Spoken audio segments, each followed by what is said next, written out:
The Nuclear Waste Management Organization is responsible for the safe, long-term management of used nuclear fuel for all of Canada's used fuel.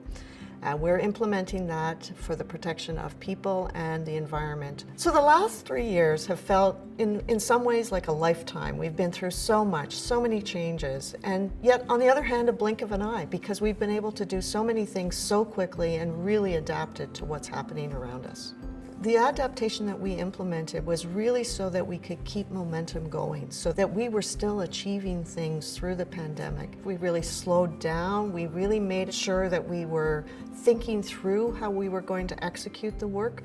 And then when we went to the field, it just went so smoothly and it was beautiful.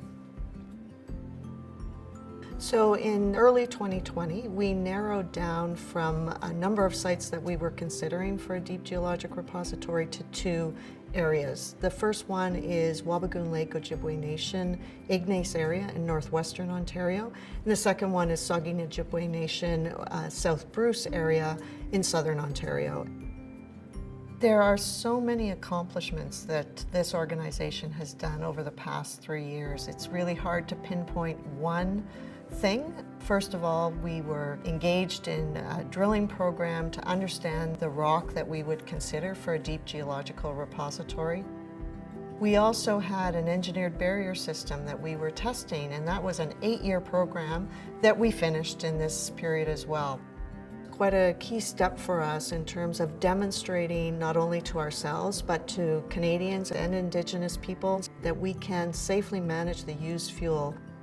And then all of the other engagement work that we're doing, working with community members. And while the pandemic had a lot of impact on that, it certainly was an accomplishment that we were able to continue that dialogue. But it also is so fundamental to our program of working with communities and building a community that may be willing to actually host a deep geologic repository, is having face-to-face conversation, really meeting people where they are, not where we are. So over the past few years, we've been completing community studies, looking at both the benefits of the project in the area as well as what some of the impacts of the project could be. And so those studies are fundamental building blocks on how you can make a decision of this magnitude in a community. It's also important for the NWMO because that's very important to us in terms of ensuring that this project contributes to the well-being of a community. We want to be part of the fabric of the community, and we want to enhance everyone who lives in that area.